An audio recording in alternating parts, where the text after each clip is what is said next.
السلام علیکم ورحمۃ اللہ وبرکاتہ۔ اس طرح کی مزید انبیٹیبل ویڈیوز دیکھنے کے لیے ہمارے اس چینل ایٹرنل فیتھ کو سبسکرائب کریں۔ آپ کا شکریہ۔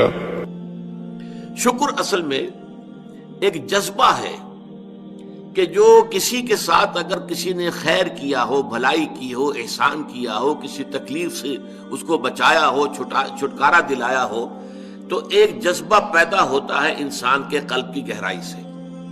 اب اسے ہم جذبہ تشکر کہیں گے، جذبہ امتنان کہیں گے۔ یہ قلب کی گہرائی سے ابھرتا ہے اور پھر زبان پر بھی آتا ہے۔ آپ کا شکریہ، میں آپ کا شکریہ ادا کرتا ہوں۔ یہ شکر جو ہے در حقیقت یہ فطرت کی صحت کی علامت ہے۔ اگر فطرت صحیح ہے تو شکر لازماً ہوگا، اور اگر شکر نہیں ہے تو معلوم ہوا کہ فطرت مسخ ہو چکی ہے۔ آپ کے ساتھ کسی نے بھلائی کی اور آپ کے اندر یہ جذبہ بھی پیدا نہیں ہوا۔ یہ تو حیوانات تک کے اندر ہے۔ آپ کسی پیاسے جانور کے سامنے پانی رکھیے، کوئی بکری ہو، کوئی اور ہو، کوئی گائے ہو، پیاسا ہو، بندھا ہوا ہے، وہ تو ادھر ادھر دوڑ کر اپنی پیاس پوری نہیں کر سکتا۔ بالٹی میں پانی رکھ دیجیے، وہ پی کر پھر وہ آنکھیں اٹھا کر آپ کو دیکھے گا، وہ جانور تو اس کی آنکھوں کے اندر سے آپ کو جذبہ تشکر چھلکتا ہوا نظر آئے گا۔ اسی معنی میں عجیب بات یہ ہے، عین کہتے ہیں آنکھ کو، اور عین کہتے ہیں چشمے کو بھی۔ عرب کہتے تھے عین شکرا، وہ چشمہ جس میں سے پانی خود بخود ابل رہا ہو، نکل رہا ہو، نیچے سے زمین سے ابلتا ہو، عین شکرا۔ اور دابۃ شکور کہتے تھے ایسے حیوان کو۔ آپ کے ہاں کو گائے ہے، بھینس سے بندھی ہوئی ہے، آپ اس کی ٹہل سیوا کر رہے ہیں، اچھی خوراک دے رہے ہیں، غذا دے رہے ہیں، نہلاتے بھی ہیں گائے بھینس کو، تو پھر اس کا ظہور اس کے بدن پر ہونا چاہیے، اس پہ فربہی آنی چاہیے، تو اس کو کہیں گے دابۃ شکور۔ یہ شکر گزار جانور ہے کہ اس کے ساتھ جو بھلائی ہو رہی ہے، جو خیر ہو رہا ہے، اس کے نتائج اس پر ظاہر ہو رہے ہیں۔ تو یہ فطرت کی در حقیقت صحت کی علامت ہے۔ پرانی کہانی آپ نے بھی بچپن میں پڑھی ہوگی کہ ایک غلام کہیں بھاگا ہوا تھا اور اسے راستے میں ایک جگہ اس نے دیکھا ایک شیر پڑا ہوا کراہ رہا ہے، اور اس کو شدید تکلیف سے اس کے پاؤں میں ایک کانٹا چبھا ہوا تھا۔ ظاہر بات ہے شیر نہیں نکال سکتا تھا اس کو۔ اس غلام نے اس کا کانٹا نکال دیا۔ اس شیر نے صرف اسے سونگھا اور چلا گیا۔ اس کے بعد وہ غلام پکڑا گیا، اور جیسے کہ ہوتا تھا رومن اور گریک دور میں کہ بھاگا ہوا غلام جب پکڑا جاتا تھا تو پھر شیروں سے پھڑواتے تھے اس کو۔ ان کے جو بڑے وہ ہوتے تھے، یہ اسٹیڈیمز بنے ہوئے ہوتے تھے، اس میں آ کر جو ہے اس غلام کو چھوڑ دیا، اور پھر بھوکا شیر جو ہے وہ پنجرے میں سے نکالا تاکہ وہ اس کو بھموڑے اور ختم کرے۔ تو اس نوجوان کو، اس غلام کو بھی پھینکا گیا۔ اس کے بعد جو شیر کا پنجرا کھولا تو شیر آیا، اس نے سونگا اور اس کو چھوڑ کر علیحدہ بیٹھ گیا۔ لوگ حیران ہوئے، معلوم ہے یہ وہی شیر تھا کہ جس کے پاؤں سے کانٹا نکالا تھا اس غلام نے، جبکہ وہ بھاگا پھر رہا تھا، چھپتا پھر رہا تھا جنگلوں میں۔ بہرحال یہ شے سمجھ لیجئے کہ شکر جو ہے در حقیقت یہ فطرت کی صحت کی علامت ہے۔ یہاں تک فرمایا حضور نے من لم یشکر الناس لا یشکر اللہ۔ یہ شکر ایسی شے ہے جو انسانوں کا شکر گزار نہیں ہے، وہ کبھی اللہ کا شکر گزار بھی نہیں ہو سکتا۔ فطرت مسخ ہو چکی ہے، کسی نے آپ کے ساتھ بھلائی کی اور آپ کے اندر سے وہ جذبہ تشکر ابھرا ہی نہیں، معلوم ہے فطرت کے سوتے خشک ہو چکے ہیں۔ وہ کنواں جس کے اندر لانے والے پانی کے سوتے خشک ہو چکے ہیں، پانی کہاں رہے گا اس میں؟ تو خالی کنواں ہے۔ تمہاری بھی فطرت جو ہے خالی ہو چکی ہے، اور تمہارے اندر وہ جو جذبہ تشکر موجود نہیں ہے، تو گویا کہ فطرت کے سودے خشک ہو چکے۔ اب اصل بات کیا ہے؟ اس فطرت کے بعد اصل منعم کو پہچاننا۔ اب دیکھیے، اس کو بھی ذرا غور سے سنیے میری بات کو۔ بچپن میں ہر بچہ یہ سمجھتا ہے کہ میرے حفاظت کرنے والے، میری ضروریات پوری کرنے والے، میری تکلیف پر تڑپ اٹھنے والے میرے والدین ہیں۔ اس سے آگے کا اسے بھی پتہ نہیں ہے، احساس نہیں ہے۔ لہذا جذبہ شکر جو ہے وہ والدین کی ذات کے ساتھ مرتکز ہو جاتا ہے۔ اس سے ذرا آگے بڑھا، معلوم نہیں میرا کنبہ ہے، میرے چچا ہیں، میرے ماموں ہیں، میرے فلاں ہیں، میرے کنبے قبیلے کے لوگ ہیں، میری قوم ہے، میرا وطن ہے، یہ سب در حقیقت میرے محافظ بھی ہیں، میرے مددگار بھی ہیں، اور میری ضرورتیں پوری کرتے ہیں۔ یہ جذبہ تشکر اب پھیل رہا ہے والدین سے، اپنے خاندان، قبیلے، قوم۔ اس کے بعد محسوس ہوتا ہے، اور یہ سائنس کی انتہا ہے، کہ یہ سارے عناصر فطرت مجھے پال رہے ہیں۔ سورج کی حرارت نہ ہو تو فصلیں کیسے پکیں؟ سورج کی حرارت نہ ہو تو یہ ہوا، یہ بادل کیسے اٹھے، سمندروں سے بخارات، ہوائیں نہ چلے تو یہ کیسے جو ہے بادل یہاں تک آئیں اور بارش برسے اور پھر میرے لیے گندم جو ہے وہ پیدا ہو. تو کائنات پوری مجھے پال رہی ہے. اور اس میں سب سے بڑی شے جو ہے، یہ سائنس کا یوں سمجھ لیجیے کمال ہے، سب سے بڑی شے سورج ہے. اس لیے کہ یہ بھی کہنا ہے کہ زمین سورج ہی سے ٹوٹا ہوا ایک ٹکڑا ہے، اسی سے سپلنٹر ایک علیحدہ ہوا اور اس کے گرد گھومنا شروع کر دیا. واللہ عالم، یہ علیحدہ بحث ہے، یہ کاسمولوجی کی بحث ہے. لیکن یہ ہے کہ بہرحال ہم جانتے ہیں یہ شکر کا جذبہ پھر آ کر مرتکز ہوتا ہے یہ تمام مظاہر فطرت کے اوپر. اب اس کے بعد صرف ایک چھلانگ لگانے کی ضرورت ہے، وہ چھلانگ جو حضرت ابراہیم نے لگائی تھی.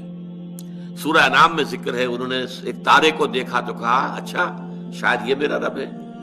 جب وہ ڈوب گیا، غروب ہو گیا، تو نہیں، میں تو غروب ہونے والے کو تو رب نہیں مان سکتا. پھر چاند کو دیکھا، وہ بڑا روشن تھا، بہت بڑا تھا، اچھا یہ رب ہے. جب وہ بھی ڈوب گیا، کہا نہیں، اگر میرے رب نے مجھے ہدایت نہ دی. پھر دیکھا سورج کو، ہذا اکبر، ہذا ربی، ہذا اکبر. فلما افلت، پھر جب وہ بھی غروب ہو گیا تو پھر اس کے بعد جو چھلانگ لگائی انہوں نے کیا، انی وجہت وجہی للذی فطر السماوات والارض حنیفا. میں نے اب اپنا رخ کر لیا ہے، اپنا چہرہ کر لیا ہے رخ پر اس ذات کے جس نے آسمانوں اور زمین کو پیدا کیا ہے، جو سورج اور چاند اور ستاروں کا پیدا کرنے والا ہے. حنیفا، یکسو ہو کر. وما انا من المشرکین، اور میں ہرگز مشرکوں میں سے نہیں. یہ ہے عقل کی آخری چھلانگ. سورج بھی ایک نظام میں جکڑا ہوا ہے، کسی اور نے اس کا نظام بنایا ہے، اس کی حیثیت کچھ ہے ہی نہیں. اس پوری کائنات کی وسعت اور پہنائی میں یہ جو خورشید منور ہے، یہ کیا ہے؟ یہ ایک ذرے کے مانند ہے، پوری کائنات کی ہے. Billions and billions of galaxies, اور ہر گیلیکسیز میں بلینز اور بلینز آف سٹارز. اندازہ تو کیجئے اس کی وسعت کا کوئی تصور ممکن ہے؟ انسان کو چکر آتا ہے. یہ تمام جو ہے اعداد و شمار جو یہ آتے ہیں ہمارے سامنے ایسٹرونومی میں، چکر آتا ہے. سورج کی کیا حیثیت ہے؟ ہاں ایک ہستی ہے کہ جس نے ان سب کو جکڑا ہوا ہے، جس کے نظام میں ہے، جس کے قانون کے اندر یہ جکڑے ہوئے ہیں. بحسبان، یہ ایک حساب کے ساتھ چل رہے ہیں اور حساب کسی نے معین کیا ہوا ہے. یہ ہے در حقیقت عقل کا کام، یعنی فطرت کی سلامتی، جذبہ تشکر. شکر کس کا؟ سب سے بڑی بات اللہ کا شکر. ایک بات اور نوٹ کر لیجئے، یہی جذبہ تشکر ہے جو پھر عبادت کی شکل اختیار کرتا ہے. دیکھیے شکر، آپ کے ساتھ کسی نے بھلائی کی، آپ کی فطرت کا تقاضا نمبر ایک یہ کہ اس کا شکریہ ادا کریں. نمبر دو یہ کہ آپ بھی کوشش کریں کہ کوئی میں بھی اس کی خدمت کروں، کو میں اس کو بدلہ دوں. ہل جزاء الاحسان الا الاحسان، بھلائی کا بدلہ سوائے بھلائی کے اور کیا ہو سکتا ہے؟ لیکن فرض کیجئے کہ وہ ہستی اتنی بلند و بالا ہو، والدین کی آپ کچھ نہ کچھ خدمت کر کے، کچھ کسی درجے میں جو انہوں نے بچپن میں پالا پوسا تھا، کسی درجے میں آپ اس کا جواب، اس کا بدلہ دے سکتے ہیں. بڑھاپے میں یہ ہے کہ انہیں فلا تقل لہما اف ولا تنہرہما، انہیں اف تک نہ کہا جائے، انہیں جھڑکا نہ جائے، ان کی اطاعت کی جائے، ان کی فرما برداری کی جائے. ہاں ناحق بات میں ان کی بات نہیں ماننی ہے، شرک پہ مجبور کریں تو ان کو نہیں ماننا، ان کے حکم کو، لیکن باقی یہ اور چیزوں کے اندر ماننا ہے. تو یہ سارا معاملہ یہ کسی نہ کسی درجے میں آپ نے اسے بدلہ دے دیا اور جو بھی ہے. لیکن جہاں کہیں ایسی ہستی کا شکر ہے کہ جسے آپ کو بدلہ دے ہی نہیں سکتے، سورج کو کیا بدلہ دیں گے، وہاں یہی جذبہ تشکر جو ہے جذبہ عبادت میں ڈھل جاتا ہے. ہاتھ جوڑ کے کھڑے ہو گئے سورج کے سامنے، ڈنڈوت کر رہے ہیں، سجدہ کر رہے ہیں. یہ کیا ہے، کیوں ہے؟ یہ وہی جذبہ تشکر ہے کہ اس سورج ہی سے ہمارا سارا نظام چل رہا ہے، میرا پورا وجود یہ در حقیقت اسی کے ذریعے سے اس کی ساری ضرورتیں اور سارے تقاضے پورے ہو رہے ہیں. یہی جذبہ تشکر ہے جو جذبہ عبادت کی شکل اختیار کرتا ہے. اور جب جذبہ تشکر صحیح جگہ جا کر لگ گیا، یعنی جیسے کہ میں مثال بارہا دیتا رہا ہوں کہ اگر آپ کو کسی اونچی فصیل پر چڑھنا ہے اور آپ کے پاس جو ہے وہ ایک کمند ہے، تو پہلے کمند کو آپ پھینکیں گے اونچا، آپ کے بازو میں طاقت ہونی چاہیے. اگر بازو میں طاقت ہی نہیں ہے تو کمند کہیں قریب ہی جا کے اٹک گئی تو جہاں تک وہ اٹکی ہے وہیں تک چڑھ سکتے ہیں نا، اس سے آگے تو نہیں جا سکتے. تو کمند کو پہنچانا ہے پہلے اونچائی تک.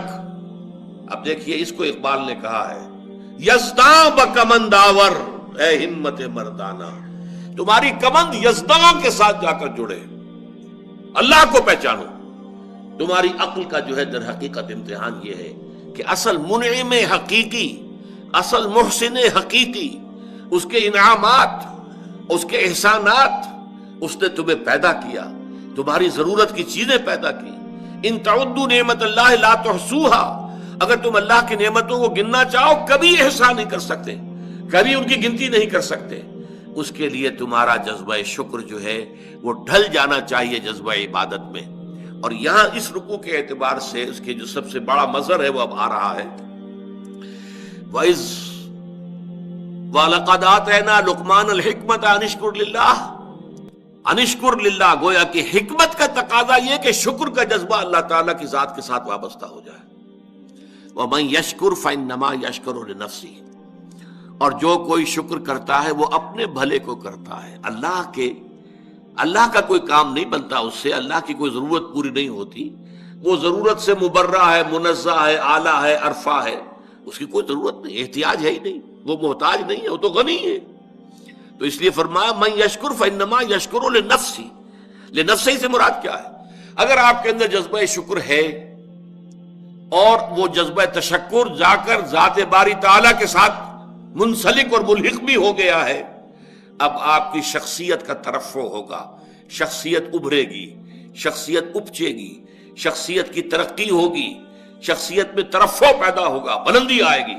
تعمیر سیرت جسے کہتے ہیں، جسے اقبال تعمیر خودی کہتا ہے. صحیح معنی میں واقعتاً آپ ایک ایسے انسان بن سکیں گے کہ جن کے بارے میں قرآن نے کہا ہے کہ وَلَقَدْ خَلَقْنَا الْإِنسَانَ فِي أَحْسَنِ تَقْوِيمٍ، ہم نے انسان کو بہترین حساب پر پیدا کیا. وہ انسان بننے کے لیے ضروری ہے کہ آپ کی فطرت سلیم ہو اور عقل سلیم.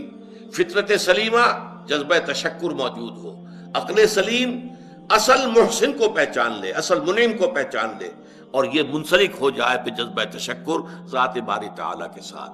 تو اس کا بھلا تمہیں کو پہنچے گا، تمہاری شخصیت کی تعمیر ہوگی، تمہاری خودی جو ہے وہ پختہ ہوگی، مضبوط ہوگی، تمہاری اپنی سیرت و کردار جو ہے اس کی نشو و نما ہوگی. نئے مدعیان نبوت کھڑے ہو گئے، وہ اس خیمے کو گرانے کی کوشش تھی. محمد کی نبوت کا اعتبار ختم کرنا تھا صلی اللہ علیہ وسلم، تو اس دین کو قائم رکھنا تھا. کھڑے ہو گئے، ان کے ساتھ قتال کیا. سینکڑوں حفاظ ایک جنگ میں شہید ہوئے، جنگ یمامہ. اور یہ کس سے تھی؟ یہ نئے مدعی نبوت سے جنگ تھی. تو یہ کیا ہو رہا ہے؟ ابو بکر صدیق کے زمانے میں دین کو قائم رکھا جا رہا ہے کہ حضور قائم کر کے حوالے کر گئے، اب اسے قائم رکھنا ہے. اور اب ہم جس حال میں ہے، قائم ہے دین، تو رکھے کس کو؟ اصل میں یہ ہے مغالطہ. قائم کرو اور پھر قائم رکھو، یہی ہے. تو نتیجے کے اعتبار سے کوئی فرق واقع نہیں. تو یہ ہے اقامت دین. اور یہ بات جان لیجئے کہ اقامت دین سے، وہ نماز کی میں نے جو مثال دی ہے، کہیں آپ یہ نہ سمجھنا میں نماز کی توہین کر رہا ہوں. ہر چیز اپنی جگہ پر آئے گی. دین کو قائم کرنے کے لیے جو تربیت درکار ہے، اس کا سب سے بڑا ستون جو ہے وہ نماز ہے. لیکن دین کو قائم کرنا، اس کے تقاضے کچھ اور ہیں. ایک مکمل نظام زندگی کی حیثیت سے اس کو برپا کرنا، قائم کرنا، غالب کرنا. تیسری اصطلاح وہ ہے جو قرآن مجید میں 3 مرتبہ آئی حضور کی بعثت کے ضمن میں. هو الذی ارسل رسولہ بالہدی ودین الحق لیظہرہ علی الدین کلہ. وہی ہے اللہ جس نے بھیجا اپنے رسول کو صلی اللہ علیہ وسلم الہدی یعنی قرآن حکیم اور دین حق دے کر، تاکہ غالب کریں اسے کل کے کل دین پر. یہ دین کا غلبہ، اس کے کیا معنی؟ دین کے معنی لفظی طور پر ہے اطاعت. اطاعت کا ایک نظام ہے، جیسا کہ کل میں سمجھا چکا. اولاد والدین کی اطاعت کرے، شاگرد استاد کی اطاعت کرے. جو آپ کے چودھری ہیں، محلے کا چودھری ہے، آپ اس کا کہنا مانیے.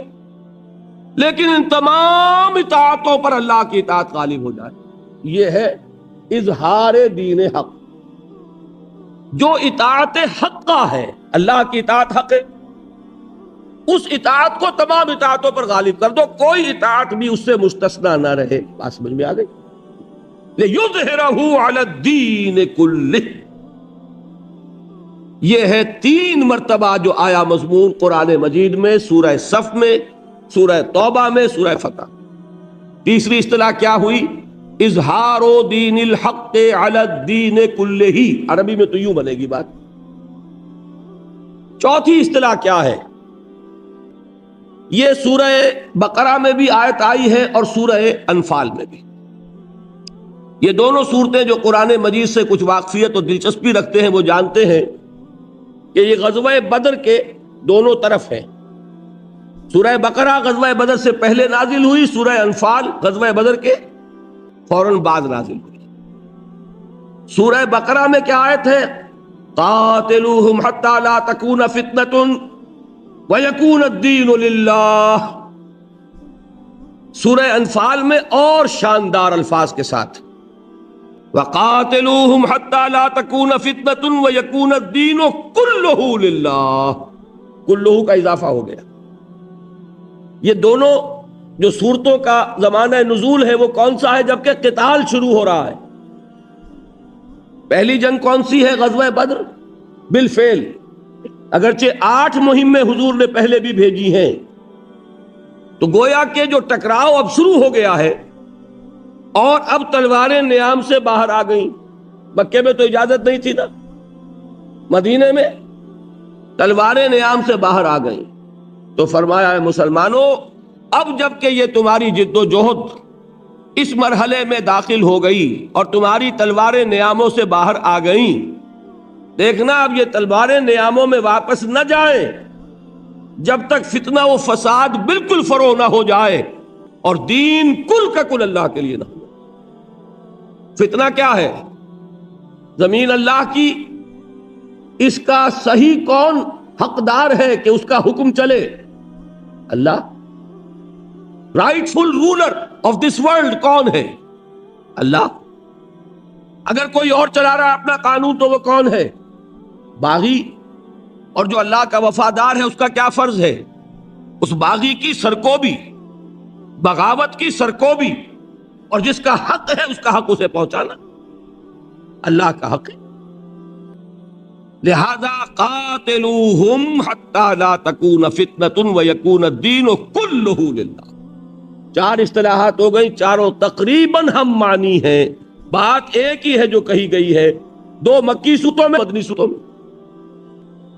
5ویں اصطلاح حدیث میں، وہ بھی میں سنا چکا ہوں، بعض چیزیں تو صرف یاد کر رہے ہیں ہم. حضور سے پوچھا گیا، ایک شخص جنگ کرتا ہے مال غنیمت کی خواہش کے تحت، ایک شخص جنگ کرتا ہے اپنی شجاعت کے اظہار کے لیے، میری تعریف ہو کہ بڑا بہادر ہے. ایک شخص جنگ کرتا ہے کسی قبائلی یا قومی حمیت و عصبیت میں. ان میں سے کون سا مجاہد فی سبیل اللہ ہے؟ آپ نے فرمایا ان میں سے کوئی مجاہد فی سبیل اللہ نہیں ہے. مجاہد فی سبیل اللہ صرف وہ ہے جو جنگ کرتا ہے صرف اس لیے لِتَكُونَ کَلِمَةُ اللَّهِ هِيَ الْعُلْيَا، تاکہ اللہ کی بات سب سے اونچی ہو جائے.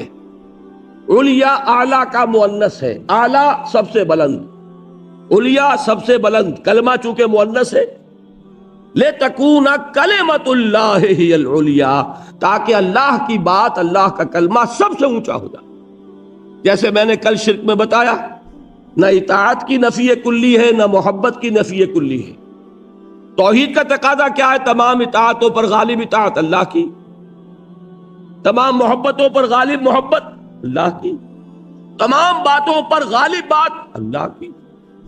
بس یہ اگر ہو گیا تو گویا اللہ کا دین قائم ہو گیا، گویا کہ اللہ بڑا ہو گیا، اللہ کی بڑائی نافذ ہو گئی، گویا کہ کل دین اللہ ہی کے لیے ہو گیا، گویا کہ اللہ کی بات سب سے اونچی ہو گئی. کہنے کے 5 انداز ہیں، لیکن یہ کہ اصل بات کیا ہے وہ ایک ہے.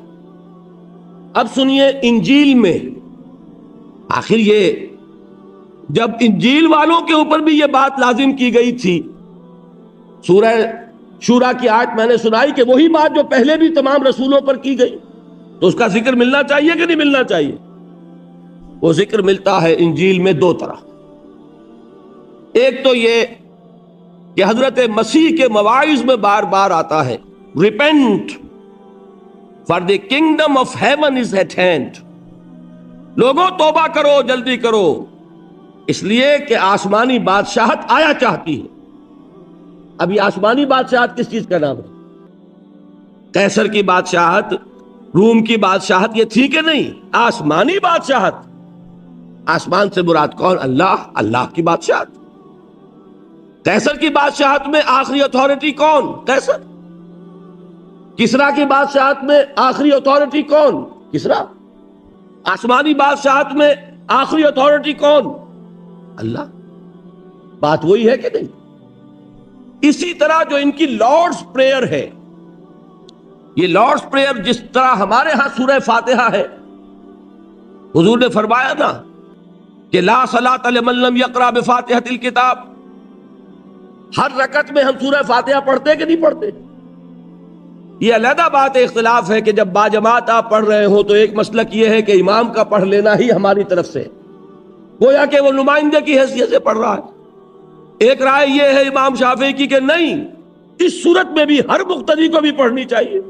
یہ تو ہو گیا ایک اختلاف فقہی.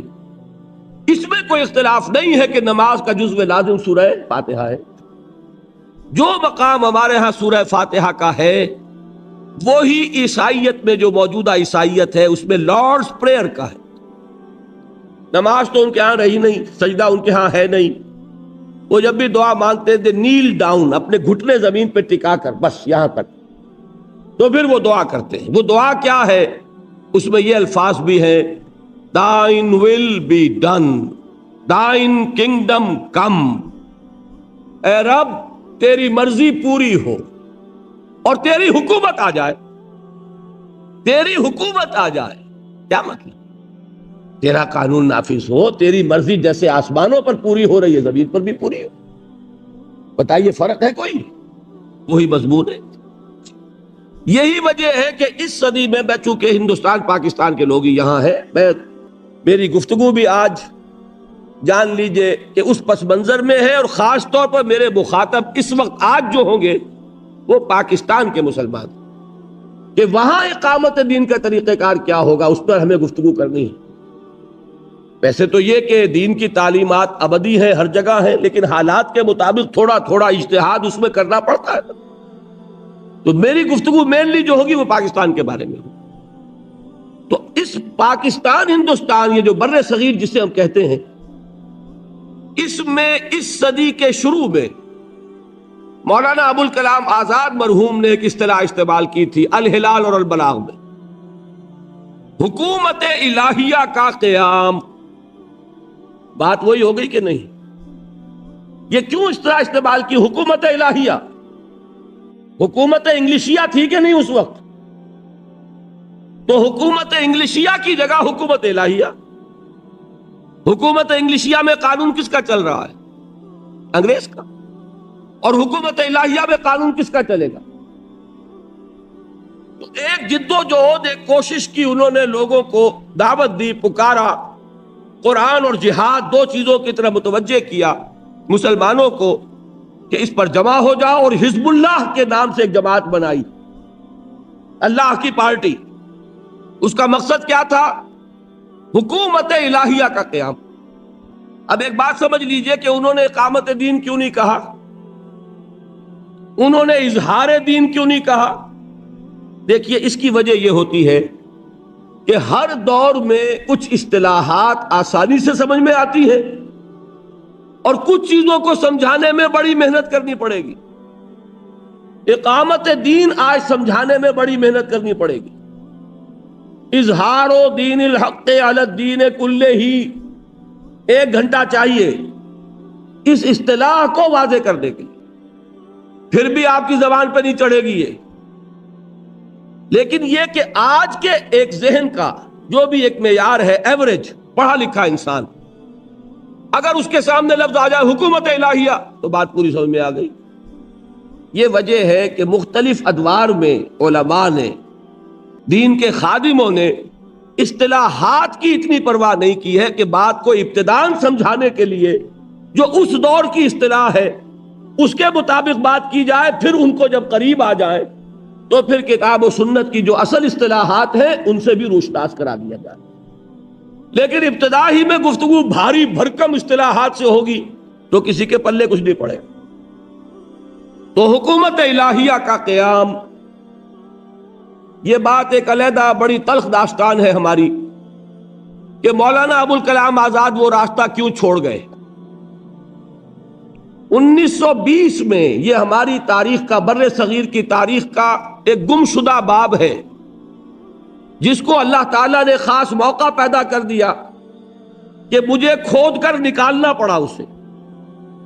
وہ اپنی جگہ پر ہے، کبھی پڑھیے گا، میثاق میں وہ چیزیں آ چکی ہیں۔ 1920 میں دہلی میں جمعیت العلماء ہند کا ایک اجلاس ہوا، دوسرا اجلاس تھا یہ آل انڈیا اجلاس۔ اس کے صدر کون تھے؟ حضرت شیخ الہند مولانا محمود حسن دیوبندی رحمت اللہ علیہ۔ یہ وہ شخصیت ہے جن کے نام سے آپ نے سنا ہوگا، وہ ریشمی رومالوں کی تحریک، ہجرت کی تحریک، جن کو انگریز نے گرفتار کروایا کہاں سے؟ حرم سے، حرم شریف سے، مکے سے، شریف حسین والی مکہ کے ذریعے، اور پھر کہاں رکھا؟ مالٹا میں، ہندوستان نہیں بھیجا۔ بدقسمتی ہماری یہ ہے کہ ہم اپنے اسلاف جو اس صدی کے اسلاف ہیں ان سے بھی واقف نہیں۔ بہت سے چہروں کو میں دیکھ رہا ہوں بلینک ہیں بالکل، یہ کیا گریک ہے، یہ کیا کون سے زمانے کی باتیں ہو رہی ہیں؟ اس صدی کی بات ہے۔ 1920 کو کتنا عرصہ گزرا؟ 65 برس۔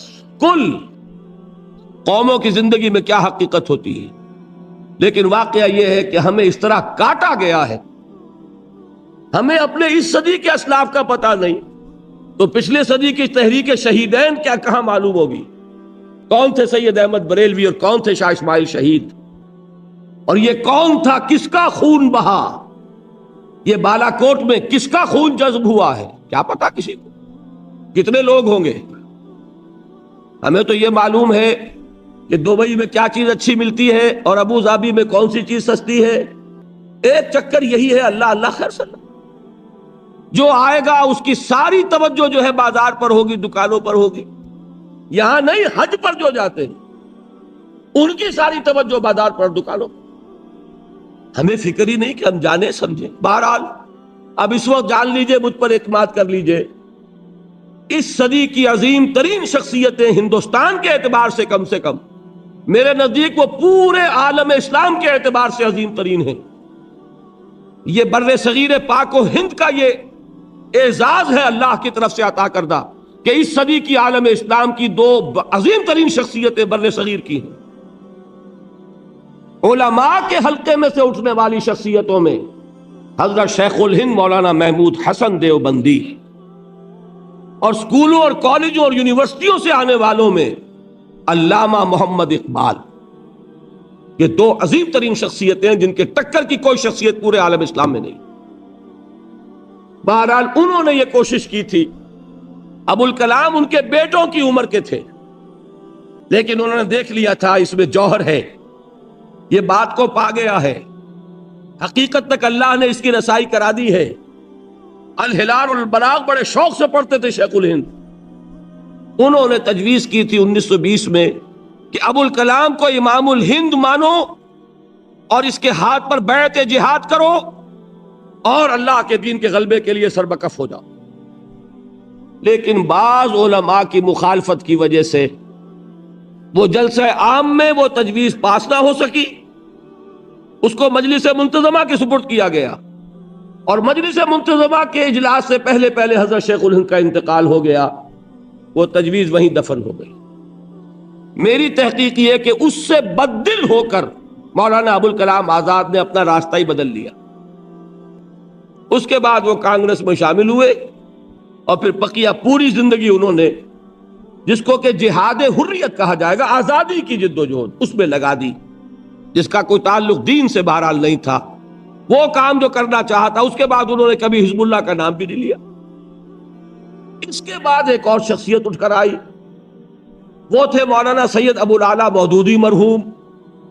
انہوں نے وہی حکومت الہیہ کا لفظ شروع کیا. حکومت الہیہ کے قیام کے لیے انہوں نے جماعت اسلامی قائم کی. تو میں صرف اس وقت یہ بتانا چاہتا ہوں کہ ایک اصطلاح جو ہے جو اس صدی میں استعمال ہوئی وہ کیا ہے؟ قیام حکومت الہیہ. اس سے آگے پاکستان میں آنے کے بعد اب حکومت الہیہ کا مطلب کیا ہے؟ اس کو اور سادہ کر کے اصطلاح استعمال کی گئی نفاذ نظام اسلامی. اس کے بعد جب یہ چلی تھی تحریک بھٹو کے خلاف، اینٹی بھٹو موومنٹ، جب اسے مشرف بہ اسلام کیا گیا تو ایک اصطلاح استعمال کی گئی نفاذ نظام مصطفیٰ. یہ ساری اصطلاحات جو ہیں ان کا مفہوم وہی ہے. نظام مصطفیٰ کے نفاذ کا مطلب کیا؟ نظام اسلامی کے نفاذ کا مطلب کیا؟ حکومت الہیہ کے نفاذ کا مطلب کیا؟ بالکل وہی ہے جو آسمانی بادشاہت کا، جو ہے اللہ تیری حکومت آئے، جو اقامت دین، جو تکبیر رب، جو اظہار دین، جو اعلاء کلمت اللہ، جو یکون الدین کلہ للہ. یہ اصطلاحات اب کتنی ہو گئی؟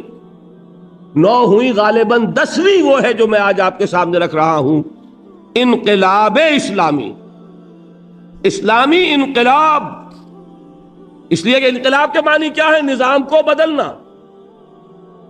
ایک نظام ہے اللہ کا نظام، ایک نظام ہے جمہوری نظام، سیکولر نظام. اس نظام کو ہٹا کر اللہ کا نظام آئے گا، اسی کا نام انقلاب ہے. اگر کسی جگہ پر سرمایہ دارانہ نظام ہے تو وہ ہٹے گا تو اشتراکی نظام آئے گا. یہ تو نہیں ہو سکتا کہ سرمایہ دارانہ نظام بھی رہے، اشتراکی نظام بھی آ جائے. ایک نظام کو ہٹائیں گے تو دوسرا آئے گا. اس معنی میں اسلامی انقلاب کی اصطلاح جو آج استعمال ہو رہی ہے وہ بالکل انہی اصطلاحات کا آج کے زمانے میں عام فہم انداز ہے، سمجھانے کے لیے ذہنوں تک لانے. یہ ہے اقامت دین کا مفہوم. اب آئیے دوسری بات. دیکھیے اس اسلامی انقلاب کے اعتبار سے یا اقامت دین کے اعتبار سے جب ہم پچھلی تاریخ کا جائزہ لیتے ہیں تو ایک حقیقت ابھر کر سامنے آتی ہے کہ تاریخ میں، پوری انسانی تاریخ میں، ایک ہی انسانی زندگی میں ایک پورے انقلاب کا آ جانا، دین کا پوری طرح غالب ہو جانا صرف ایک مرتبہ ہوا ہے، اور وہ ہے محمد الرسول اللہ صلی اللہ علیہ وسلم کی مثال. اس سے پہلے کئی جنریشن میں جا کر بات پوری ہوئی. دعوت کس نے شروع کی تھی؟ موسیٰ نے. ہجرت کس کے ساتھ ہوئی؟ حضرت موسیٰ کے ساتھ. لیکن قتال نہیں ہو سکا، قوم نے جواب دے دیا، بات رک گئی نا وہاں. 40 برس کی سزا دے دی گئی، یتیہون فی الارض. اس لیے کہ قتال کے بغیر انقلاب نہیں آتا. جب انہوں نے انکار کر دیا وہاں رک گیا پروسیس. اب 40 دن تک، 40 سال تک تو لگا رہا فل سٹاپ. اس کے بعد حضرت یوشع ابن نون کی سرکردگی میں بنی اسرائیل نے قتال بھی کیا. فلسطین پر کچھ غلبہ بھی ہو گیا، لیکن غلبہ مکمل نہیں ہوا. اس کے بعد بھی 2 صدیاں بیت گئیں. پھر جو آخری جنگ ہوئی ہے طالوت اور جالوت کی، جس کا سورہ بقرہ میں ذکر ہے، وَقَتَلَ داؤد جالوتا، اور داؤد نے جالوت کو قتل کیا. تب وہ کامل غلبہ جو ہے حضرت طالوت کے ذریعے، اور پھر حضرت داؤد علیہ السلام کے ذریعے، اور پھر حضرت سلیمان کے ذریعے ہوا. تو حضرت موسیٰ سے لے کر حضرت طالوت تک کم سے کم 300 برس کا فصل. بات سمجھ میں آئی؟ غلبہ تو ہوا، لیکن ہوا کتنے طویل جدوجہد کے نتیجے. جبکہ سیرت محمدی صلی اللہ علیہ وسلم یہ کیا ہے؟ فرد واحد دعوت شروع کر رہا ہے، ایک انسان، اور کل 20 برس میں. یا آپ کہیں گے 23 برس تو ہم سنتے رہے. اول تو یہ کہ ہمارے حساب سے وہ 23 بنتے ہی نہیں، 22 سوا 22 برس ہے. وحی کے آغاز سے لے کر حضور کے انتقال تک 610 عیسوی میں وحی پہلی آئی حضور پر صلی اللہ علیہ وسلم، 632 میں آپ کا انتقال ہو گیا۔ کل کتنے ہوئے؟ 22 برس۔ ان میں سے بھی 3 نکال دیں یا کم سے کم 2 سوا 2 تو نکالیں، اس لیے کہ جہاں تک عرب کا تعلق ہے سن 8 ہجری میں غلبہ مکمل ہو چکا۔ جب مکہ فتح ہو گیا، طائف نے بھی گھٹنے ٹیک دیے، حنین میں بھی اللہ نے فتح دے دی، اب جزیرہ نما عرب میں کوئی طاقت نہیں رہ گئی تھی جو مقابلہ کر سکے۔ چنانچہ اس کے بعد کیا ہوا؟ اذا جاء نصر اللہ والفتح ورأیت الناس يدخلون فی دین اللہ افواجا، ہوا کہ نہیں ہوا؟ پورے جزیرہ نما عرب میں سے شرک کا خاتمہ کر دیا گیا اور اللہ کا دین غالب ہو گیا۔ جاء الحق وزهق الباطل ان الباطل کان زہوقا۔ غور کیجئے، میرے نزدیک حضور کا کتنا بڑا معجزہ یہ ہے تاریخی اعتبار سے۔ اس لیے کہ اگر آپ دنیا کے دوسرے انقلابات کا بھی جائزہ لیں، ایک تقابل تو میں نے حضرت موسیٰ سے کر دیا نا، دعوت شروع کی موسیٰ نے علیہ الصلوۃ والسلام، ہجرت ہوئی ان کے ساتھ، لیکن ہجرت کے بعد قتال، جیسے یہاں ہجرت کے بعد غزوہ بدر ہو گیا کہ نہیں؟ قتال سے قوم نے انکار کر دیا، 40 سال کا فل سٹاپ، پھر قتال تو ہوا لیکن بھرپور انداز میں نہیں ہو سکا، 200 برس تک ایسے ہی اپس اینڈ ڈاؤن، جیسے حضور کی سیرت میں 6 برس تک ہے صرف، سن 2 ہجری کے رمضان سے لے کر سن 8 ہجری کے رمضان تک 6 برس، یہاں 6 برس میں فیصلہ، وہاں لگ گئے 200 برس، پھر وہ حضرت طالوت کے ہاتھوں وہ آخری فیصلہ کن فتح ہوئی، دین کا نظام قائم ہو گیا، اور پھر ان کی جگہ پر ان کے جانشین حضرت داؤد اور حضرت سلیمان۔ یہاں کیا ہوا؟ 20 برس میں فرد واحد نے دعوت شروع کی صلی اللہ علیہ وسلم۔ یہ ہے اصل عظمت محمد کی صلی اللہ علیہ وسلم۔ ہم سمجھتے ہیں کہ عظمت شاید اس میں ہے کہ سایہ نہیں تھا، یا اللہ یہ کون سی عظمت کی بات ہے؟ تھا بھی کہ نہیں تھا، یہ کوئی سند ہے نہیں ہے، لیکن بھائی اس میں عظمت کی بات کون سی؟ عظمت یہ ہے جس کی کوئی نظیر نہیں پوری تاریخ انسانی۔ میں یہ کہتا ہوں کہ نبیوں کے معاملے کو چھوڑیے، فرینچ ریولوشن اور بولشوک ریولوشن، یہ 2 ریولوشن ہیں نا بہت بڑے، روس کا انقلاب، فرانس کا انقلاب۔ فرانس کے انقلاب کے لیے فکر دینے والے 20 مصنفین تھے، والٹیئر اور روسو اور نہ معلوم کون کون، لیکن اس انقلابی جد و جہد کی قیادت ان میں سے کوئی نہیں کر سکا۔ ایک لیڈر لیس موب تھا جس کے ذریعے سے انقلاب آیا، اسی لیے بڑا خونی انقلاب کہلاتا ہے، بلڈی ریولوشن۔ اسی طریقے سے مارکس نے ایک فکر دیا، لیکن وہ کسی ایک گاؤں میں بھی انقلاب لا سکا، کتاب لکھ کے چلتا بنا۔ کتاب اس نے لکھی کہاں؟ اس میں بھی ایک مدد اینجلز کی تھی، دونوں نے مل کے ایک فکر مکمل کیا۔ کہاں ہوا یہ فکر مکمل؟ جرمنی میں اور انگلستان میں۔ جرمنی اور انگلستان میں وہ انقلاب آج تک بھی نہیں آیا۔ انقلاب آیا کہاں؟ روس میں۔ کس کے ہاتھوں؟ لینن کے ہاتھوں۔ معلوم ہوا کہ انقلابات کی تکمیل ہوتی رہی ہے کئی جنریشنز میں جا کر، اور یہاں انقلاب آیا ہے ایک جنریشن میں، ایک نسل انسانی۔ کل 20 برس فرد واحد سے بات شروع ہوئی، اور لکھوں کا مربع میل کے ایک ملک پر اللہ کا دین بتمام و کمال غائب ہو گیا۔ اس سے میں ایک نتیجہ نکالتا ہوں، اگر کسی کو یہ سمجھنا ہو کہ ریولیوشنری پروسیس کس چیز کا نام ہے، انقلابی عمل کسے کہتے ہیں، تو اس کی سورس کیا ہوگی؟ سیرت محمدی صلی اللہ علیہ وسلم۔ اس لیے کہ یہی واحد ایک مثال ہے کہ ایک انسانی زندگی میں یہ سارے مراحل طے ہو گئے۔ اور خاص طور پر اگر ہمیں یہ سمجھنا ہو کہ دین کا غلبہ کیسے ہوتا ہے، تو ہمارے لیے ایک ہی راستہ ہے کہ مطالعہ کریں بڑی گہرائی میں اتر کر سیرت محمدی کا صلی اللہ علیہ وسلم۔ اس لیے کہ وہاں پتا چلے گا پہلے آپ نے کیا کیا، پھر کیا کیا، پھر کیا کیا، کس چیز کو مقدم کیا، کس کو مؤخر کیا۔ ایک وقت وہ ہے کہ حکم یہ ہے کہ چاہے تمہارے چیتڑے اڑا دیے جائیں، ہاتھ مت اٹھاؤ۔ ایک وقت وہ آیا ہے کہ ہاتھ کھول دیے گئے۔ کیا وجہ اس کی؟ دیکھیے میں عرض کر دوں صاف صاف تاکہ بات آپ سمجھیں۔ دشمنوں نے اس کو حضور کی شخصیت میں تضادات کا ثبوت بیان کیا، جو متضاد شخصیت ہے۔ مکے میں وہ کہہ رہے ہیں کہ ہاتھ مت اٹھاؤ، اور مدینے میں آ کر یہ واقعہ بھی ہے کہ نہیں، ایک پورے قبیلے کے جوان مردوں کو قتل کیا گیا یا نہیں؟ یہ فرق ہے کہ نہیں؟ اسی طرح سنیے، سن 6 ہجری میں بظاہر انتہائی گر کر صلح کر رہے۔ صلح حدیبیہ کی کیا کیفیت تھی؟ صحابہ کے دل کتنے زخمی تھے، حضرت عمر سے نہیں رہا گیا، بظاہر ایک گستاخی کا ارتکاب کر بیٹھے جس پر ساری عمر پچھتائے۔ حضور سے جا کر پوچھا کہ حضور کیا ہم حق پر نہیں ہیں؟ حضور نے مسکرا کر جواب دیا ہم حق پر ہیں، پھر یہ ہم کیوں صلح کر رہے ہیں دب کر؟ یہ ساری کیفیت ذہن میں رکھیے۔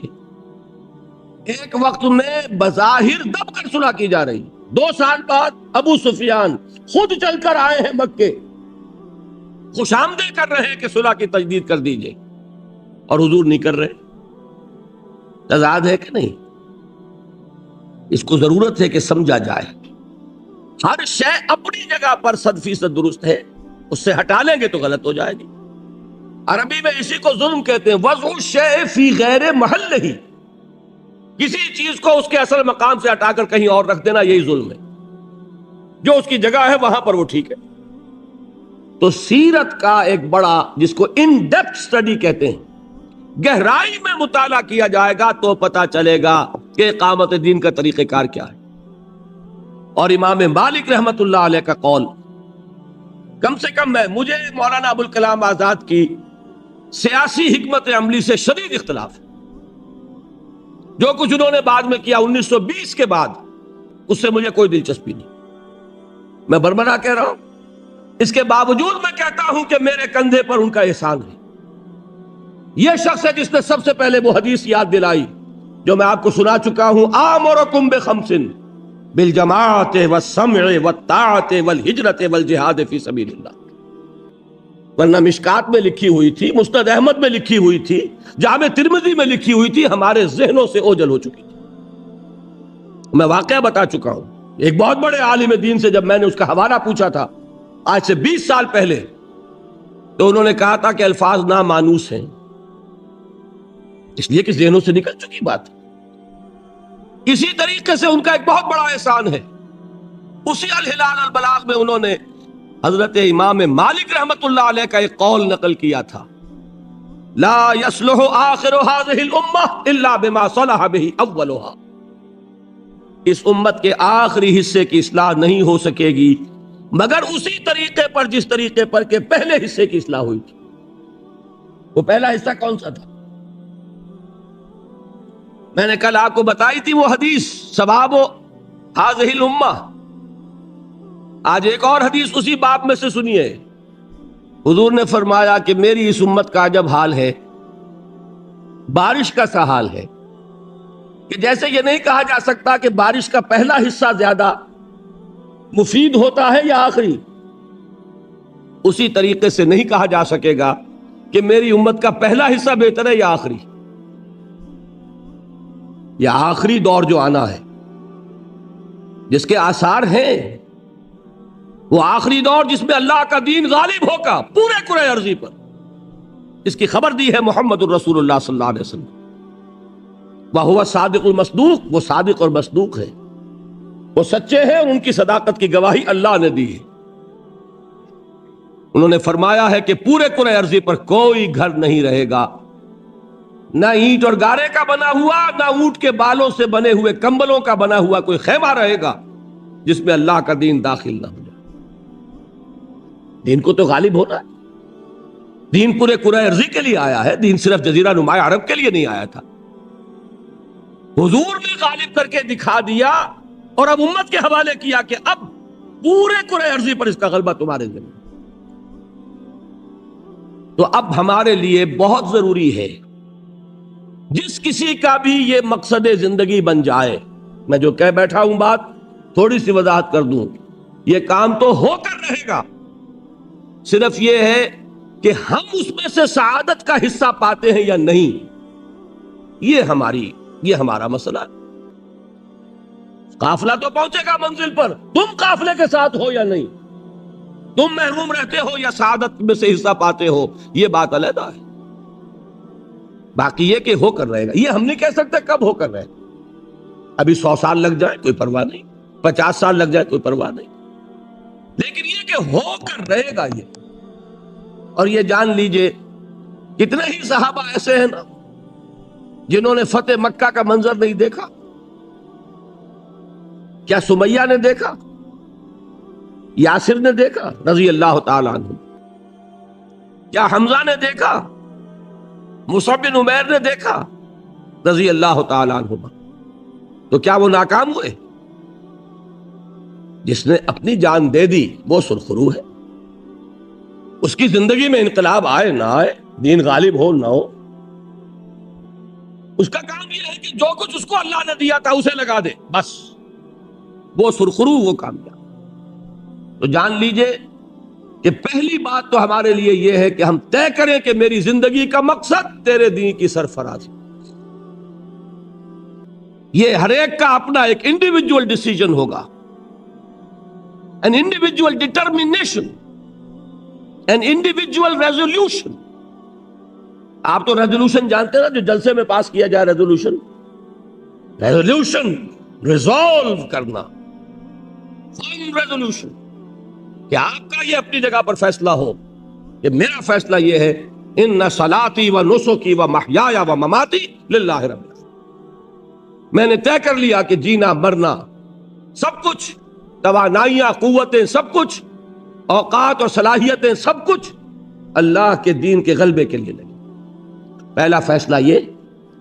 پھر ضرورت ہوگی کہ اب ان ڈیپتھ سٹڈی ہو، گہرائی میں اتر کر سیرت النبی کے جو واقعات ہیں ان کے بین السطور سے سمجھیے کہ دین کیسے غالب ہوا، اس لیے کہ اسی طریقے سے ہوگا، غالب ہوگا۔ تو کمیونسٹوں سے طریقے سیکھ کر دین غالب کرنا چاہیں تو آپ سے بڑھ کر احمق کوئی نہیں۔ کسی اور انقلاب کو اپنا آئیڈیل بنا کر اس کا طریقہ کاپی کرنا چاہیں، نقل کرنا چاہیں، پاگل پن ہوگی۔ اصل بات کیا ہے؟ دین کو غالب کرنا ہے تو اسوہ محمدی تلاش کرو صلی اللہ علیہ وسلم۔ لا يصلح آخر هذه الامة الا بما صلح به اولها۔ اب میں یہ چاہتا ہوں کہ ذرا سیرت محمدی کا صلی اللہ علیہ وسلم ایک اجمالی خاکہ آپ کے سامنے رکھوں، اس سے ڈیڈیوس کرتے ہوئے، انفر کرتے ہوئے کہ وہ کیا مراحل ہے کسی انقلاب کے۔ اور میں آپ سے عرض کر رہا ہوں کہ میری سورس صرف اور صرف سیرت النبی ہے اور کچھ نہیں۔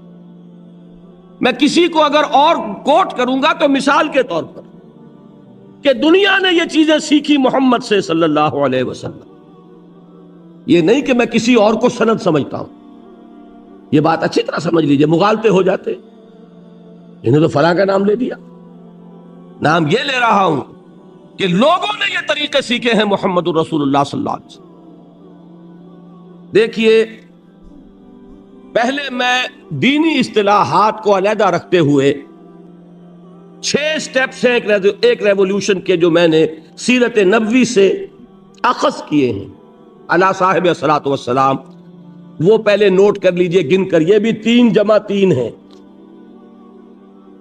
پہلے بھی یاد آیا کچھ 3 جمع 3 مذہب اور دین میں، یہاں بھی 3 جمع 3۔ پہلے 3 کے نتیجے میں ایک جماعت وجود میں آتی ہے، انقلابی جماعت، اور دوسرے 3 کے نتیجے میں وہ انقلابی جماعت تصادم کے ذریعے نظام باطل کو ہٹاتی ہے، نظام حق کو قائم کرتی ہے۔ یہ 2 مین سٹیجز ہیں۔ پہلے ایک ریولوشنری پارٹی کی ضرورت ہے، اس کے لیے 3 سٹیپس ہیں۔ پھر وہ ریولوشنری پارٹی ٹکرائے گی، اس کے بھی 3 سٹیپس ہیں، 3 جمع 3۔ پہلے تین کیا ہیں؟ کسی انقلابی نظریے کی اشاعت. انقلابی عمل تو وہیں سے شروع ہوگا نا کہ انقلابی نظریہ ہو. ایک بات جان لیجئے کہ وہ انقلابی ہونا چاہیے واقعتاً. اگر عبادات سے متعلق ہے تو انقلابی نہیں ہے. بات سمجھ رہے؟ اس نظریے کی کاٹ پڑنی چاہیے اجتماعی نظام پر، تب تو انقلابی ہوا. ورنہ سچ بولو، اس کی نصیحت کرتے رہو تو یہ انقلابی نظریہ ہوگا. اخلاقی تعلیم ہے، اصلاح ہے، ٹھیک ہے. نماز کی تلقین کرتے رہو تو کیا انقلابی نظریہ ہوگا؟ نہیں. نظریہ وہ لانا پڑے گا کہ جو نظام اجتماعی کی جڑوں پر پڑتا ہو، تیشہ بن کر، جو بھی ایگزسٹنگ سسٹم ہے. پہلا سٹیپ کیا ہوا؟ ایک انقلابی اور واقعی انقلابی نظریے کی نشر و اشاعت. دوسرا کیا ہوگا؟ جو لوگ اسے قبول کریں ان کو منظم کرنا. اس لیے کہ تنظیم کے بغیر، جماعت کے بغیر، ڈسپلن کے بغیر انقلاب نہیں آ سکتا. نصیحت ہو سکتی ہے، وعظ ہو سکتا ہے،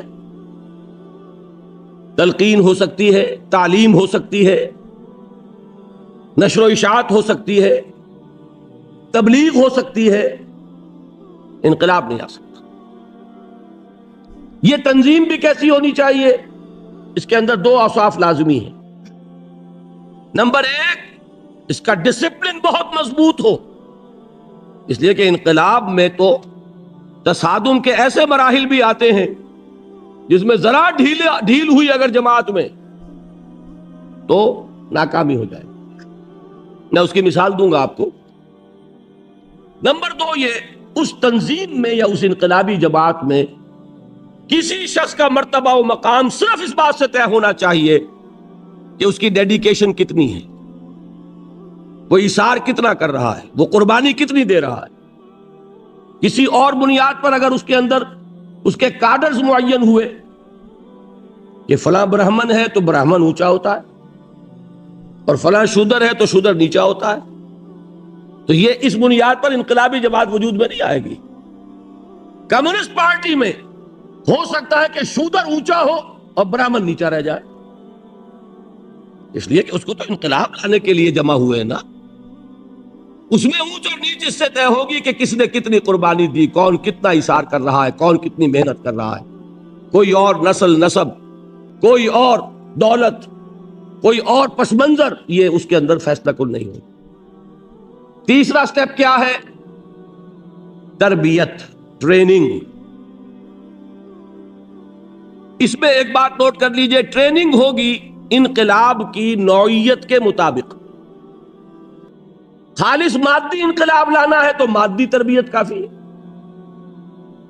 اور انقلاب ایسا لانا ہے کہ جس کے اخلاقی اور روحانی اقدار بھی ہیں، تو اگر وہ انقلابی جماعت کے کارکنوں میں وہ اوصاف نہیں ہوں گے تو انقلاب میں کہاں سے آ جائیں گے؟ دو چار کی طرح کی بات. یہ تین سٹیپس جو ہیں، اس سے کیا چیز وجود میں آئے گی؟ ایک انقلابی جماعت. اب ہے تصادم. تصادم کے تین فیز، اصطلاحات ایک روز میں نے آپ کو بتا دی تھی. دیکھیے، پہلی بات میں آپ کو یہ سمجھا دوں کہ تصادم شروع کون کرتا ہے. جی، آپ یہ سمجھتے ہیں کہ مار پیٹ جو ہے وہ معاشرے کی طرف سے ہوئی تو انہوں نے شروع کیا؟ نہیں. اس کو ماننا چاہیے کہ تصادم کا آغاز انقلابی جماعت کرتی. کیوں؟ وہ کہتی ہے کہ یہ نظام غلط ہے. ایک نظام ہے، لوگ رہ رہے ہیں، ریکنسائل کیے ہوئے ہیں. کوئی مظلوم ہے تو وہ اپنے ظلم پر، مظلومیت پر قانے ہے. کوئی پسا ہوا ہے تو وہ بھی صابر و شاکر ہے. جس طرح ایک تالاب کے اندر پانی جو ہے پرسکون ہو، سطح اس کے اوپر کوئی لہریں نہ ہو، جو پہلا پتھر مارے گا لہریں اسی نے پیدا کی نا. جو کھڑے ہو کر کہتا کہ یہ نظام غلط ہے، ظالمانہ ہے، مستبدانہ ہے، ایکسپلائٹیٹو ہے، انجسٹ ہے، اس نے پتھر مارا کہ نہیں مارا؟ وہ اب اس نظام کی طرف سے ریٹیلیشن ہوگی، وہ اپنے نظام کے تحفظ کے لیے وہی کریں گے، پہلے چٹکیوں میں اڑانے کی کوشش کریں گے، پھر مار دھاڑ کریں گے، جیلوں میں ٹھوسیں گے کہ ہمارے نظام کے خلاف بغاوت کر رہے ہیں۔ اس میں جب تک وہ انقلابی جماعت اتنی مضبوط نہیں ہو جاتی کہ وہ یہ سمجھے کہ ہم کوئی فیصلہ کن اقدام کر سکتے ہیں، اس وقت تک پیسیو ریزسٹنس ہوگی، صبر محض ہوگا، عدم تشدد ہوگا۔ اگر انقلابی لوگ تشدد پر اتر آئے، اینٹ کا جواب پتھر سے دینے لگیں، تو کچل دیے جائیں، ختم ہو۔ یہ بہت اہم ہے انقلاب کے ضمن میں۔ انہیں جھیلنا ہوگا، برداشت کرنا ہوگا، مارے کھانی ہوں گی، جیلوں میں جانا ہوگا، اور جوابی کارروائی سے احتراز کرنا ہوگا، رکنا ہوگا، بچنا ہوگا، کیونکہ اگر انہوں نے کوئی جوابی کارروائی کی تو پورا اخلاقی جواز حاصل ہو جاتا ہے پھر اس قائم نظام کو کہ وہ پوری قوت کے ساتھ ان کو کچل دے۔ اور جب تک وہ کوئی جوابی کارروائی نہیں کرتے، جو سائلنٹ میجورٹی ہے اس کی ہمدردیاں ان کے ساتھ ہوتی جاتی ہیں۔ دیکھو یہ لوگ بھلے لوگ ہیں، مارے کھا رہے ہیں، جیلوں میں جا رہے ہیں، ان کا کوئی قصور نہیں، کوئی چوری نہیں کی، کوئی ڈاکہ نہیں ڈالا۔ ہاں ایک نظریہ ہے، اس کو مانتے ہیں، انہوں نے خلوص سے یہ سمجھا ہے کہ یہی نظریہ برحق ہے، اس پر انہیں مارا جا رہا ہے، تو اندر ہی اندر وہ سائلنٹ میجورٹی جو ہے اس کی ہمدردیاں اس کے ساتھ ہوتی۔ اور ایک بات نوٹ کر لیجئے، جب تک وہ ٹارگٹ نہیں آ جاتا کہ اب اتنی طاقت ہے کہ اب ہم آگے بڑھیں، اس وقت تک کرنے کے کام وہی تین ہے: دعوت، تبلیغ، تربیت، تنظیم۔ تین کام کرتے رہو اور جو تم پر آئے اس کو جھیلتے رہو، جوابی کارروائی مت کرو۔ پانچواں فیز کب آئے گا؟ جب یہ محسوس ہو کہ اب ہمارے پاس مناسب طاقت ہے۔ اور یہاں نوٹ کر لیجئے، اس میں غلطی ہو سکتی ہے، ہو سکتا ہے آپ سمجھیں مناسب قوت ہے اور حقیقت میں نہ ہو۔ اس کا کیا مطلب ہوگا؟ پری میچورلی آپ اقدام کر دیں گے، آپ ختم ہو جائیں۔ یہ منطقی نتیجہ ہے، یہ اسسمنٹ کا معاملہ ہے، ججمنٹ ہے۔ There can be a mistake of judgement, wrong assessment, just possible. اس کو ذہن میں یہاں پہ نوٹ کر لیجیے۔ لیکن بہرحال فیصلہ اسی پر ہوگا کہ جب یہ فیصلہ ہو اس قیادت کا جو کہ اس کو لے کر چل رہی ہے کہ نہیں اب ہمارے پاس طاقت ہے، تو اب آئے گا پانچواں فیز، ایکٹیو ریزسٹنس۔ اس نظام کو کہیں سے چھیڑو، ذرا اس کے خلاف کوئی اقدام کرو، اس کے نتیجے میں وہ پوری قوت کے ساتھ ریٹیلیٹ کرے گا۔ اینڈ فائنل فیز، جس میں کہ اب جان ہتھیلی پر رکھ کر میدان میں آنا ہوگا، آرمڈ کانفلکٹ۔ اور جب یہ فیز آ جائے گا تو ظاہر بات ہے یا تخت یا تختہ، اب تو کوئی اور تیسرا راستہ تو ہے نہیں۔ سمجھ میں آئے یہ 6 فیز؟ اگر مناسب تربیت کے بعد اقدام کیا گیا ہے، تیاری کافی تھی، تعداد کافی تھی، ٹریننگ ٹھیک تھی، نظم صحیح تھا، ڈسپلن صحیح تھا، کامیابی ہو جائے گی۔ کہیں بھی رکھنا ہے، ناکام ہو جائے۔ 7واں فیز اس میں اور ایڈ کر لیجئے، ایک ملک میں انقلاب کی تکمیل کے بعد پھر ہوتا ہے اس کی ایکسٹینشن کا معاملہ۔ انقلاب کبھی بھی کسی ایک جغرافیائی یا قومی حدود کے اندر نہ کبھی پابند رہا نہ رہ سکتا ہے، بلکہ میں تو یہاں تک کہتا ہوں کہ یہ کسی کے ٹرو ریولوشن ہونے کا ٹیسٹ ہے۔ اگر اس کی توسیع نہیں ہوئی تو معلوم ہوگا کہ سوڈو ریولوشن تھا، ریئل ریولوشن، ٹرو ریولوشن نہیں تھا، حقیقی ریولوشن نہیں تھا، ظاہری ریولوشن تھا۔ انقلاب تو پھیلتا ہے۔ انقلاب فرانس کیا فرانس تک رہا؟ انقلاب روس کیا روس تک محدود رہا؟ اور اس سے آگے آئیے، کیا انقلاب محمدی علی صاحب الصلاۃ والسلام کیا عرب تک محدود رہا؟ یہ 7واں فیز ہے۔ اب ان کو ذہن میں رکھیے ذرا، سیرت کا ایک طائرانہ مطالعہ۔ طائرانہ سمجھے کہ نہیں؟ A bird's eye view، details میں جانے کا وقت تو نہیں ہے، لیکن میرے نزدیک یہ سیرت محمدی صلی اللہ علیہ وسلم کا ایک مطالعہ ہے انقلابی عمل کے اعتبار سے۔ 4 فیزز حضور کی اس دعوت کے مکمل ہوئے مکی دور میں: دعوت، تنظیم، تربیت اور پیسو ریزسٹنس، صبر محض۔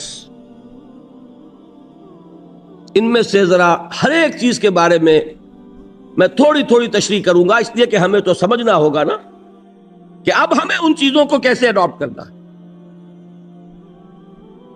میں آج سوچ رہا تھا کہ ایمانیات ثلاثہ جو میں نے آپ کو گنوائے تھے، ایک عجیب حسین ترتیب ہے، ان تینوں کا ایک ایک کا تعلق ہے ایک ایک مرحلے سے۔ سمجھانے کے لیے کہہ رہا ہوں، دعوت کی اصل بنیاد کیا ہے؟ توحید۔ لیکن توحید کے کون سے پہلو؟ ایک ہے توحید صرف عقیدے کی توحید، ذات و صفات کے بارے میں۔ ایک ہے توحید کے وہ نتائج کہ جو اجتماعی زندگی میں نکلتے ہیں۔ توحید ہی کا ایک نتیجہ یہ ہے کہ ایک خالق ہے سب کا۔ کوئی بڑا خدا ہوتا، اس کا پیدا کیا انسان اونچا ہوتا، کوئی چھوٹا خدا ہوتا، اس کا پیدا کردہ انسان چھوٹا ہوتا۔ ایک اللہ، ایک خالق، تمام انسان مساوی ہے، کوئی اونچا نہیں، کوئی نیچا نہیں۔ لا فضل لعربی علی عجمی ولا لعجمی علی عربی ولا لاحمر علی اسود ولا لاسود علی احمر الا بالتقوی کلکم بنو آدم وآدم من تراب۔ یہ میں بیان کر چکا ہوں ایچ جی ویلز کا تبصرہ ان حضور صلی اللہ علیہ وسلم کے حجۃ الوداع کے خطبے کے ان الفاظ پر۔ قرآن مجید کی آیت آج بھی آپ نے عشاء کی نماز میں سنی، یا ایھا الناس انا خلقناکم من ذکر و انثی وجعلناکم شعوبا وقبائل لتعارفوا ان اکرمکم عند اللہ اتقاکم۔ یہ ایک انقلابی نعرہ ہے، اس کی انقلابیت کا تصور کرنا ہو تو جائیے ہندوستان میں، کہہ کے دیکھیے کہ سب انسان برابر ہیں۔ یہ گجرات میں کتنی مرتبہ فسادات ہو چکے، کس بات پر کہ نیچ ذات کے ہندوؤں کے لیے کچھ سیٹیں معین کر دی گئیں کالج کے اندر، اونچی ذات کے لوگوں نے جو کچھ کیا ہے وہ آپ کے علم میں ہوگا، پوری بستیاں جلا ڈالی۔ وہ ماننے کو تیار ہے کہ انسان مساوی ہے؟ کبھی برہمن مان لے گا، کبھی کشتری مان لے گا؟ اور اس کا اگر دیکھنا ہو، کہنے کو وہ ڈیموکریسیز ہیں، اور واقعی یہ کانسٹیٹیوشنل لیول پر ڈیموکریسی ہے، لیکن دلوں کی دنیا کو صرف ایمان بدل سکتا ہے اور کوئی شے نہیں بدل سکتا، کوئی قانون، کوئی دستور نہیں بدل سکتا۔ امریکہ میں جا کے دیکھ لیجئے، 200 برس ہو گئے ہیں اس چمڑی کی رنگت کے فرق کو ختم کرنے کی کوشش کرتے ہوئے، کیا کامیابی ہو سکی؟ جان لیجئے یہ بہت بڑا انقلابی نعرہ ہے۔ ہماری بڑی مجرمانہ غفلت رہی ہے کہ ہندوستان جیسی سرزمین میں ہم نے کم سے کم 600 برس تک تو پورے ہند پر حکومت کی ہے، لیکن ہم نے وہاں کے ان گرے پڑے طبقات کو بھی اسلام کی دعوت نہیں دی۔ اگر کوئی دعوت ان تک پہنچ گئی ہوتی، کوئی رکاوٹ تھی؟ ڈاکٹر امبیڈکر ایمان لانے کے لیے تیار تھا، انا دورائی ایمان لانے کے لیے تیار تھا، دی ہیرو آف تامل ناڈو۔ آپ سن کر حیران ہوں گے، رکا کس بات پر کہ آخری جھگڑا یہ ہو گیا کہ سنی بنوں کہ شیعہ بنوں۔ یہ ہے وہ چیز۔ انا دورائی کے بارے میں مجھے بتایا گیا جب میں گیا مدراس کہ میلاد کی کوئی محفل کہیں ہو رہی ہے وہ نہیں چھوڑتا تھا، اتنی محبت تھی اسے حضور کے ساتھ۔ اور انا دورائی کا تامل ناڈو میں وہی مقام ہے جو پورے ہندوستان میں گاندھی جی کا ہے۔ بہرحال ہماری غفلتیں ہیں، ہماری کوتاہیاں ہیں۔ ان کے نتائج ہم بھگت رہے ہیں۔ ہمارے شہنشاہوں نے ارب روپیہ اپنی بیوی کے لیے ایک مقبرہ تیار کرنے پہ لگایا۔ ٹھیک ہے، دنیا کا 8واں 7واں عجوبہ تو تیار کر گیا، یہی روپیہ کہیں اگر اسلام کی تبلیغ میں لگا ہوتا، آپ سوچئے بر صغیر کا نقشہ کیا ہوتا۔ یہ کیا ہے نا۔ بہرحال یہ تو تازہ خواہی داشتن گرداغ ہائے سینہ را، گاہے گاہے باز خائیں قصہ پاری نہ را۔ یہ بات اس قبیل کی ہے، اس وقت اصل موضوع کی طرف آئی ہے۔ توحید کی ایک کرولری، انقلابی کرولری کیا ہے؟ انسانی مساوات۔